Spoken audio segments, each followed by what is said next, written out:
impresionante como es el agua, pero desde luego gracias por dedicarle un tiempo, el de esta mañana o el del que le habéis dedicado a prepararos las palabras oficiales o las palabras menos oficiales a un tema clave. Vamos a arrancar directamente recordando que somos agua.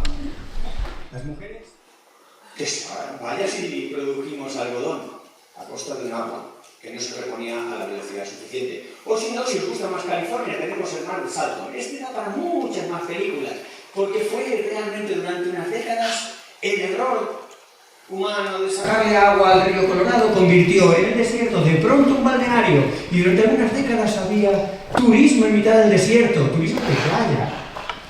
Aquello iba a durar y no duró. Y podría ser un escenario que adelante lo que ahora es el mar menor. Las costras de los agroquímicos vertidos una y otra vez, porque donde hay agua en el desierto siempre se van a cultivar tomates como si no hubiera un mañana, pues toda esa costra de agroquímicos está ahora en el aire y llega a ciudades como Los Ángeles, y la esperanza de vida de los californianos, que hace unas décadas se ponían morenos en pleno desierto, está ahora comprometida por la toxicidad de un agua mal gestionada, contaminada y finalmente desecada. Tenéis unas películas. Estoy en la fase un poco más tremenda de la charla, al final remonta. La regla de los tercios. Básicamente, la Organización Meteorológica Mundial nos dice que vamos a necesitar 1/3 más de agua de aquí a mediados de siglo, pero hoy 1/3 de la humanidad no tiene suficiente agua. Y por seguir con los tercios, se calcula que aproximadamente para el 2070 1/3 de la Unión Europea, incluyendo zonas como Centro Europa, Francia, Alemania, Suiza, Austria, van a tener serias dificultades con el agua. Las dificultades que a lo mejor en el levante español, en el sur de Europa, son relativamente habituales. Y la última cuestión de la regla de los tercios. ¿Veis en ese mapa los colores más cálidos? Las zonas secas. Vive mucha gente en esas zonas secas. Esa parte no es la sorprendente. La sorprendente es cuando le ponemos colores y vemos el nivel de contaminación de ese agua. 1/3 del agua escasísima en zonas secas está contaminada. Nos va a sorprender la razón. Fundamentalmente la agricultura y la ganadería.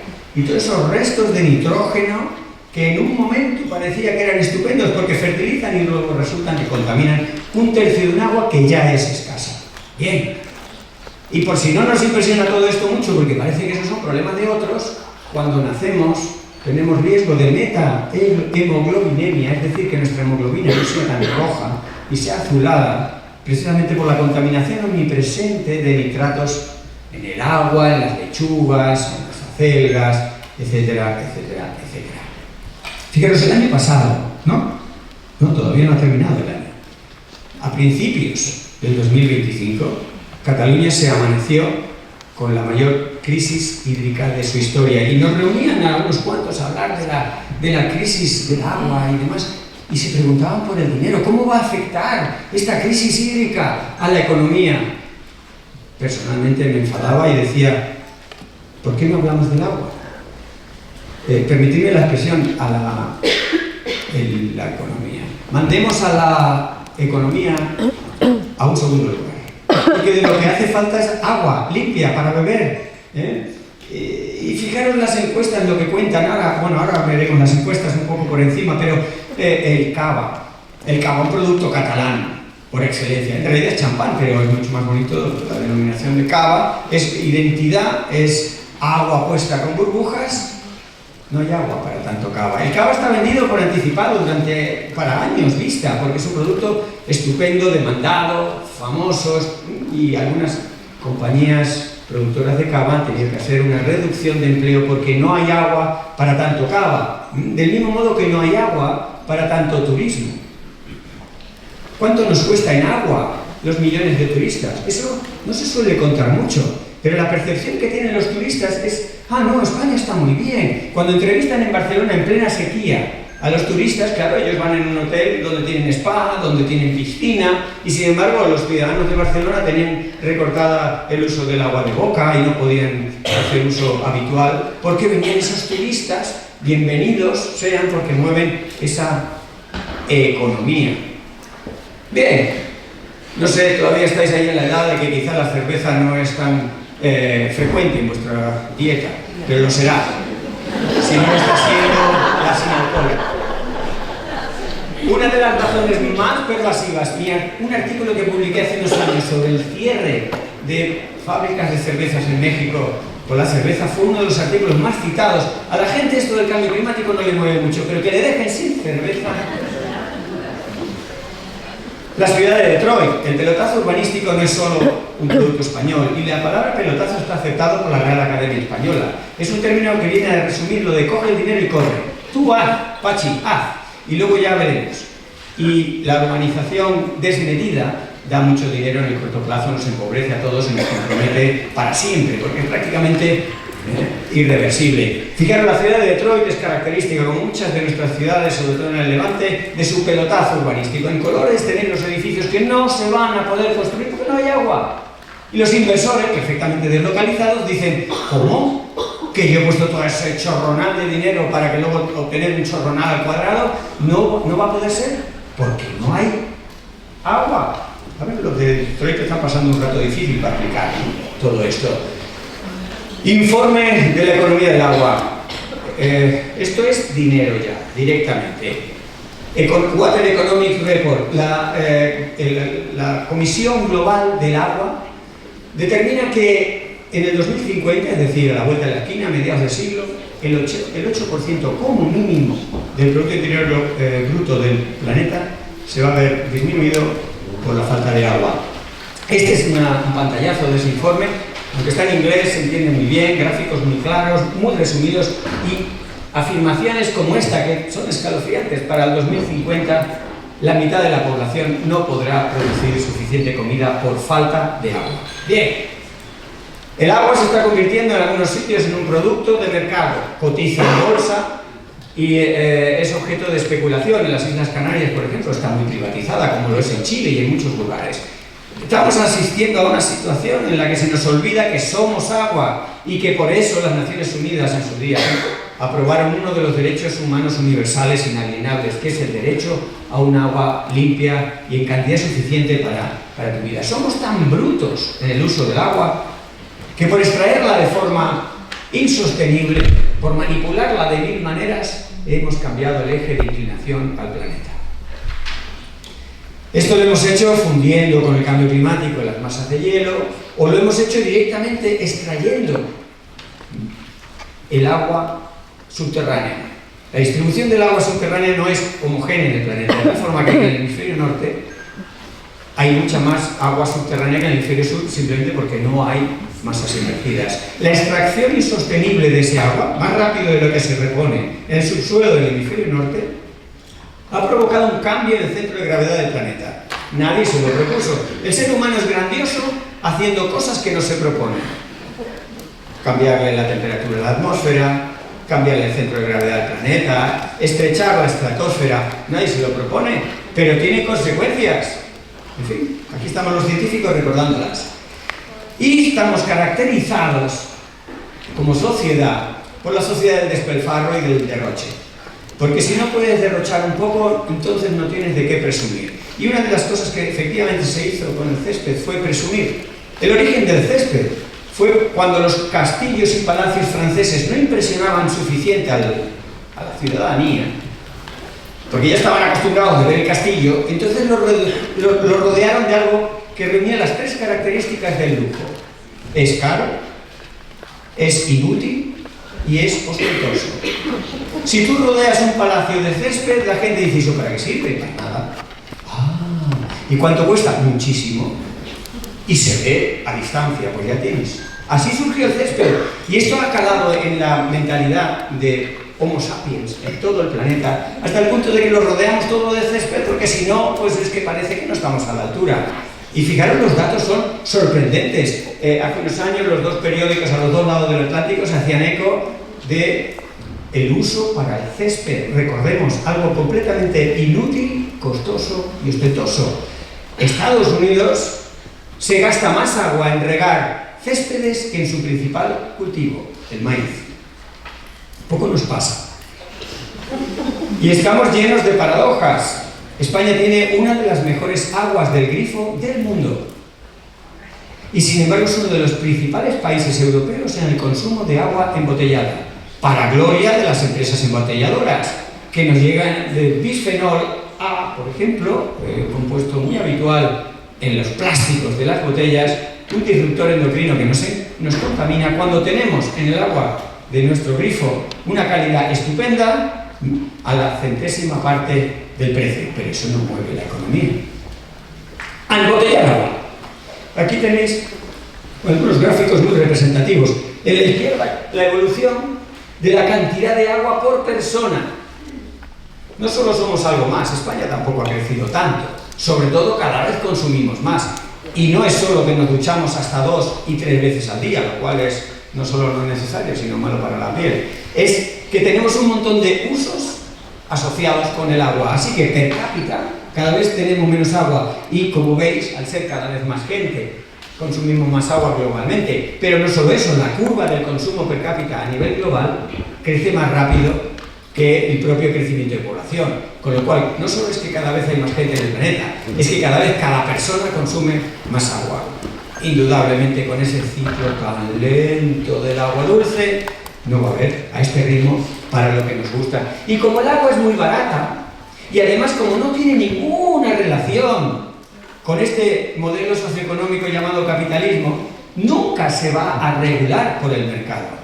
Porque en este gráfico, que no pretendo que veáis en detalle, se muestra que las aguas más baratas son donde es más valiosa. Los países con menos agua, los países mediterráneos como España, el agua es valiosa y no cuesta casi nada, cuesta menos de la mitad que en Dinamarca o que en los Países Bajos, donde vale más. Esto es para ilustrar lo loco que es el sistema económico, donde el precio y valor no guardan ninguna relación. Y como el agua es tan barata, que se te ensucia el coche y lo lavas con agua potable de la mejor calidad, no pasa nada, es muy barata. Es muy barata, pero alguien me ha dicho que se repone lentamente. Límites planetarios. Antes se habló en la presentación, alguien mencionó la palabra límites. Hay una manera muy genérica de hablar de los límites del planeta y hay una manera más científica y precisa que se llama límites planetarios y son 9. Y esos límites son condiciones físicas, químicas y biológicas para que nosotros estemos dentro, una especie muy vulnerable que necesita oxígeno, temperatura y mucho agua. Y ya hemos reventado hace unas semanas el 7º. 7 de los 9 límites los hemos reventado. ¿Qué quiere decir? Que estamos en situaciones inseguras para nosotros. Los sincúlidos, las bacterias, algunos organismos extraños que la ciencia conoce por el nombre en latín, no tendrán ningún problema. Somos nosotros una especie muy vulnerable, la que está pegándose una especie de tiro en el pie, con el agua dulce siendo uno de los más preocupantes. Y en España esto no va con nosotros. Nosotros regamos como si no hubiera un mañana. El 80% del agua que utilizamos se gasta en agricultura para regar unas plantas que no necesitamos. Es la economía, amigos. Europa está sumamente preocupada con esto y muchos científicos no hacemos más que decir: ¿para qué queremos el regadío? ¿Para luego tirar algunas plantas si no se venden bien? ¿Para producir tanta comida que no hace falta? Producimos globalmente el doble de la comida que hace falta para comer. Es que lo que estamos alimentando no es a las personas, es al sistema económico. Alguien tendrá que ponerle freno a eso. Cuando se habla de la sequía en Doñana, un parque nacional emblemático con biodiversidad, aves, precioso, tenéis que conocerlo. La sequía en Doñana no es cambio climático y no es sequía solamente, eso contribuye en una parte. Lo que principalmente compromete la maravilla de la biodiversidad que es el Parque Nacional de Doñana es el uso insostenible del agua. Porque una vez más, en un sitio cálido y con sol, tú puedes producir las primeras fresas de la temporada. Se están produciendo ahora. ¿Desde cuándo hay fresas en octubre o en noviembre? Pues desde que el mercado quiere valorar las primeras fresas. Pero si no hay agua, las sacaremos, de algún lado las sacaremos. Y fijaros, ¿dónde está la huerta de Europa? En un desierto. ¿Qué mejor sitio? Murcia.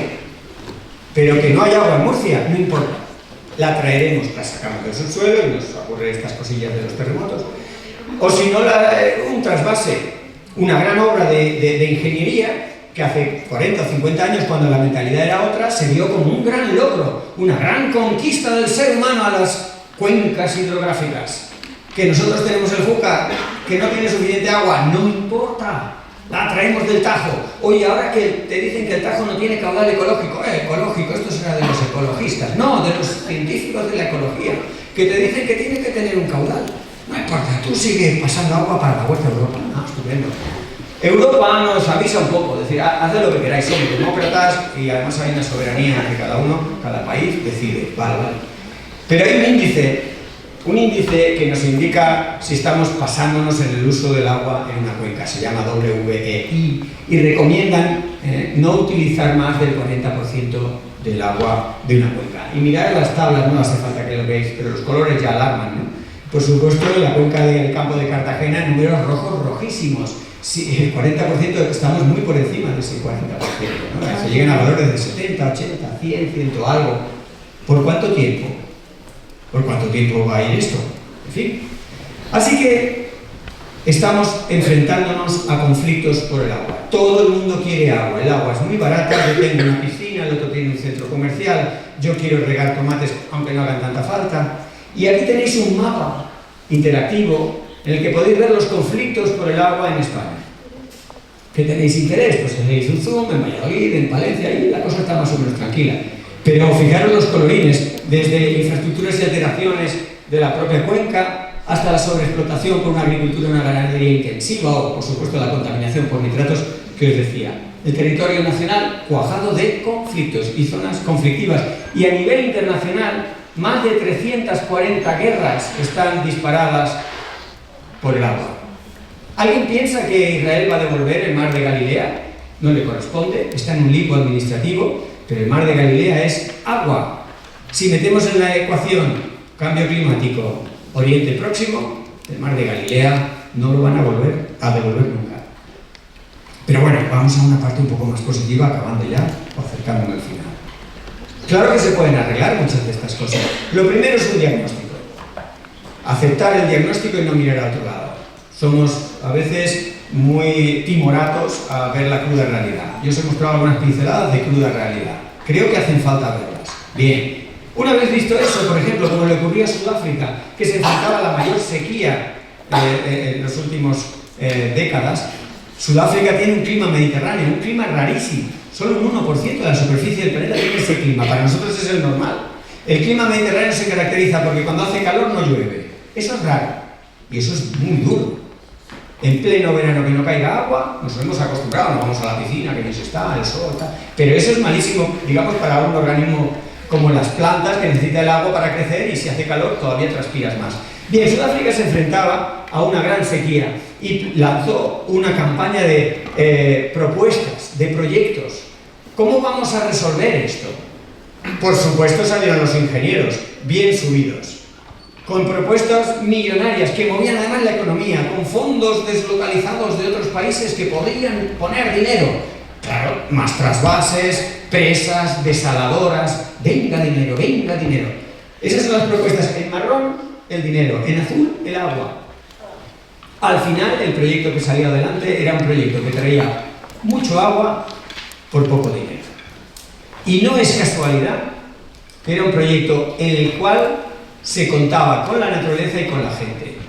Dos cosas que no son tan sexys como las gigatecnologías y la IA, pero en realidad eso sí que es sostenible. La gente y la naturaleza. En ese caso el proyecto era hacer partícipe a la ciudadanía en una campaña global a nivel de toda la cuenca para erradicar plantas y árboles exóticos, invasores, que estaban transpirando muchísimo agua. Era una labor de hormiguitas por el territorio y fue emocionante. He tenido algún estudiante de Sudáfrica que me ha podido confirmar la participación ciudadana en la resolución de un problema. No era una cuestión de delegarlo en una gran tecnológica o en un gobierno que nunca está a la altura de las circunstancias. Era una acción ciudadana, apoyándose en la naturaleza, entendiendo cómo funcionan los ecosistemas y diciendo por aquí se nos está escapando el agua. Así que la ciudadanía tiene un papel motor en todo esto. Y ciudadanía somos todos. Podemos mirar al otro lado, decir, no, yo hoy estoy cansado, hoy he quedado, hoy no soy ciudadanía. Pero en realidad lo somos. Y eso ya es una decisión.